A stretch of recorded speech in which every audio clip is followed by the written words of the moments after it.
नूरपुर की सड़कों पर अंजू दौड़ाएगी एम्बुलेंस। जी हाँ, आपने सही सुना और स्क्रीन पर देख भी रहे होंगे।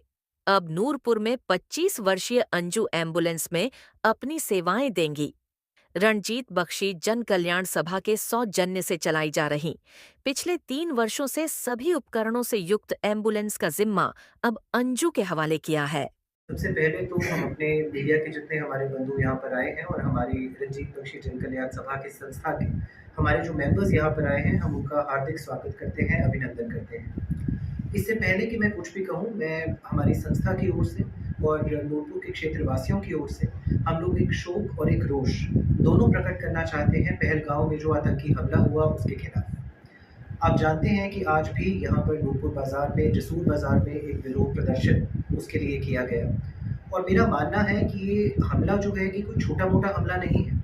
ये भारत के जो बेसिक कॉन्स्टिट्यूशन है, जो हमारे मूल्य हैं, ये उनके ऊपर एक अटैक है, ये उनके ऊपर एक हमला है। और ये हमला जो है, ये सिर्फ़ कुछ चंद आतंकियों की साज़िश नहीं है। ये एक बहुत मेजर फेलियर है हमारी जो एडजॉइनिंग कंट्री है पाकिस्तान, उनके एंड से, क्योंकि उन्होंने अपने बॉर्डर को टेरर का एक ब्रीडिंग ग्राउंड बनाकर रखा है, जहाँ से ये आतंकी यहाँ पर आते हैं और इस तरह की वारदातें करके हमारे मासूम सैलानियों का, मासूम लोगों की जान लेकर यहाँ से चले जाते हैं।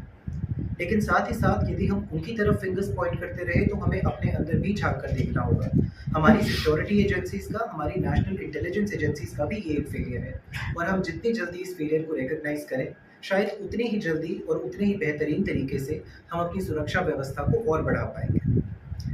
अब आज की जो प्रेस कॉन्फ्रेंस है, जिस मुद्दे के लिए बुलाई गई है, मैं उसके ऊपर आना चाहूँगा। शायद आप सब लोगों को ये ज्ञात होगा, आप लोग इस बात से वाकिफ़ होंगे कि आज से लगभग 3 साल पहले हमने श्री रंजीत सिंह बख्शी, पूर्व विधायक नूरपुर की स्मृति में उनकी यादों को जीवित रखने के लिए एक एम्बुलेंस सर्विस की यहाँ पर शुरुआत की थी। और उसका जो कारण था, वो इसी तरह के छोटे-छोटे इंसिडेंट्स थे जो हमारी नज़रों में आ रहे थे। उससे पहले कोविड का एक काल आया था, जहाँ पर लोग बहुत बुरी तरह से त्रस्त थे। किसी के पास ऑक्सीजन नहीं थी, किसी के पास दवाइयाँ नहीं थी। कुछ ऐसे लोग थे जो अपने घरों में बंद कर रह गए थे, हॉस्पिटल तक पहुँच नहीं पा रहे थे। ये सेम किस्सा यदि आपने इस पहलगाम की जो न्यूज़ है उसको स्टडी किया होगा, तो वहाँ भी हुआ। इस अटैक की साइट को शायद चूज़ भी इसलिए किया गया क्योंकि नियर बाय वहाँ पर कोई भी हॉस्पिटल, किसी भी तरह का अस्पताल नहीं था। और हमारे देश की, हमारे प्रदेश की यही जो एक स्वास्थ्य व्यवस्था की कमज़ोरी है, इसी कमज़ोरी को हम लोग अपनी संस्था की तरफ से वक़्त के साथ-साथ पूरा करने का प्रयत्न करते आए हैं। हमसे पहले भी बहुत से ऐसे लोग थे जिन्होंने कुछ एम्बुलेंसेस को अनाउंस किया, लेकिन अनफॉर्च्युनेटली वो एम्बुलेंसेस कभी आई नहीं और यदि आई भी, तो वो लंबे समय के लिए यहाँ पर चली नहीं। लेकिन पिछले 3 साल से लगातार हमारी एम्बुलेंस जो है, वो यहाँ पर सेवाएँ दे रही है और मैं ये बहुत गर्व के साथ और बहुत ही प्राइड के साथ ये बात कहना चाहूँगा कि रंजीत बख्शी जन कल्याण सभा की ये जो 9 सीटर फुली इक्विप्ड एम्बुलेंस है, ये इकलौती ऐसी एम्बुलेंस है जिसमें वेंटिलेटर भी है, जिसमें ईसीजी मशीन भी है, जिसमें ऑक्सीजन की जो सुविधा है वो भी है और इसके अलावा एक मॉनिटर के थ्रू भी आपके हार्ट रेट से लेके आपके ब्लड प्रेशर को, हर चीज़ को यहाँ पर मॉनिटर किया जा सकता है। ये इकलौती ऐसी एम्बुलेंस है जो सरकारी आपकी एम्बुलेंस है, वो फ्री ऑफ कॉस्ट आपकी चक्की के आपको पुल तक ले जाएगी, लेकिन उसके आगे नहीं लेकर जा पाएगी। हमारी ऐसी एम्बुलेंस है जो उसके आगे भी पेशेंट्स को लेकर जाती रही है और बिल्कुल मिनिमल चार्जेस पर लेकर जाती रही है। हमने कभी ये क्लेम नहीं किया कि हमारी एम्बुलेंस फ्री ऑफ कॉस्ट चलेगी। लेकिन जब भी ये चली है, जितना भी चली है, हमने उसमें उसको चलाने के लिए हमारे ड्राइवर्स जो रहे हैं उनकी तनख्वाह के लिए और जो भी एम्बुलेंस की मेंटेनेंस का खर्चा होता है, सिर्फ़ उतना ही उसमें से निकलवाने की कोशिश की है। और जब भी कभी मान लीजिए कुछ एक्स्ट्रा अगर हमारे पास बचा है, तो हमने ऐसे परिवारों को आइडेंटिफ़ाई किया है जिनका नाम बीपीएल में होना चाहिए, लेकिन नहीं है। जिसके कारण से उनके हिमकेयर कार्ड की जो उनकी कॉस्ट है वो ₹1100 पड़ती है। तो एम्बुलेंस का जो भी प्रॉफ़िट होता है वो हम लोगों के हिमकेयर कार्ड्स बनवाने में लगा देते हैं। आज हमारी एम्बुलेंस तकरीबन 60,000 किलोमीटर चल चुकी है और 500 से ज़्यादा पेशेंट्स को अलग-अलग जगहों पर लेकर जाकर उनका इलाज करवा चुकी है। चाहे लुधियाना हो, जालंधर हो, चंडीगढ़ हो, इवन अभी एज़ रिसेंटली दिल्ली तक भी और इवन यूपी के कुछ इलाकों तक, सहारनपुर तक हमारी एम्बुलेंस जो है कुछ पेशेंट्स को लेकर गई। आज 3 साल बाद हमारे जो एम्बुलेंस के ड्राइवर हमारे साथ जुड़े थे, श्री संदीप जी, जो आज यहाँ पर हमारे साथ बैठे हैं। संदीप जी ने 3 साल के लिए हमारे पास सेवाएँ दी, बहुत अच्छे तरीके से पेशेंट्स के साथ डील किया। लेकिन आज आगे ये जीवन में अपने करियर ग्रोथ के लिए, बढ़ने के लिए हमें ये छोड़कर ही is moving on to the next step.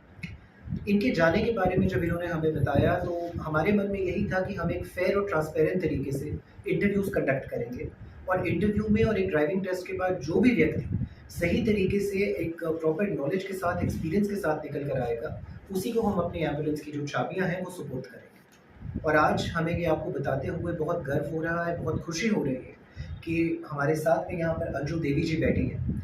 Anju Devi जी जो हैं इस इंटरव्यू में ये निकल कर आई हैं और 1 मई से हमारी एम्बुलेंस का जो पिछले 3 साल से लगातार चल रही है, उसका कार्यभार अंजू देवी जी सँभालेंगी। यदि आपको किसी भी तरह की परेशानी हो, यदि आपके पास कोई इसी भी कभी भी कुछ इस तरह का हेल्थ रिलेटेड इश्यू आए, तो आपको कहीं दूर जाने की आवश्यकता नहीं है। नूरपुर सिविल हॉस्पिटल के बाहर ही हमारी ये एम्बुलेंस खड़ी रहेगी।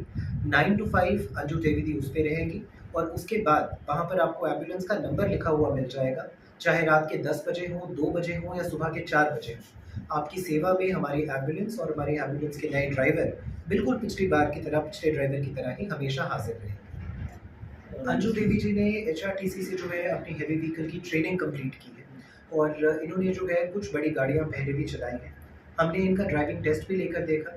हमने साथ ही साथ इंटरव्यू के दौरान इनकी गाड़ियों की नॉलेज को भी टेस्ट किया और जितने भी व्यक्ति तकरीबन 15 लोग जो है उस इंटरव्यू के लिए आए थे, उसमें से सबसे बेहतरीन तरीके से जो परफॉर्मेंस थी वो इनकी थी। क्योंकि एम्बुलेंस कैसा दिखने की यहाँ पे बिल्कुल एक्सपर्ट ड्राइवर चाहिए जी। तो वो मापदंडों पे ठीक उतरी है। ये बिल्कुल ठीक उतरी हैं और मापदंडों पे और इसी चीज़ को वैलिड तरीके से प्रूव करने के लिए इस प्रेस कॉन्फ्रेंस के बाद मैं आप सभी से भी गुजारिश करूँगा कि आप लोग भी एक बार हमारे एम्बुलेंस में अंजू देवी जी की इसमें एक पूरी राइड लेकर आएँ और आप देखेंगे कितनी एक्सपर्टीज़ के साथ जो है इस एम्बुलेंस को चलाते हैं। कितनी उम्र होगी सर अभी तक अंजू देवी की? अंजू देवी जी सर मेरी एज है 25। 25 वर्ष की उम्र में एक लड़की का एक हम लोग इसको एक जेंडर का इशू नहीं बनाना चाहते और ये बात अंजू देवी जी भी जानती हैं कि जब ये आई थी तो हमने इनको बहुत क्लियर कर दिया था कि आप बिकॉज ऑफ योर जेंडर आप किसी भी तरह की एक्सेप्शनल ट्रीटमेंट हमसे एक्सपेक्ट मत कीजिए। हम आपसे भी वैसा ही बर्ताव करेंगे एक फेयर और इक्वल तरीके से जैसे किसी भी लड़के से किया जाता है।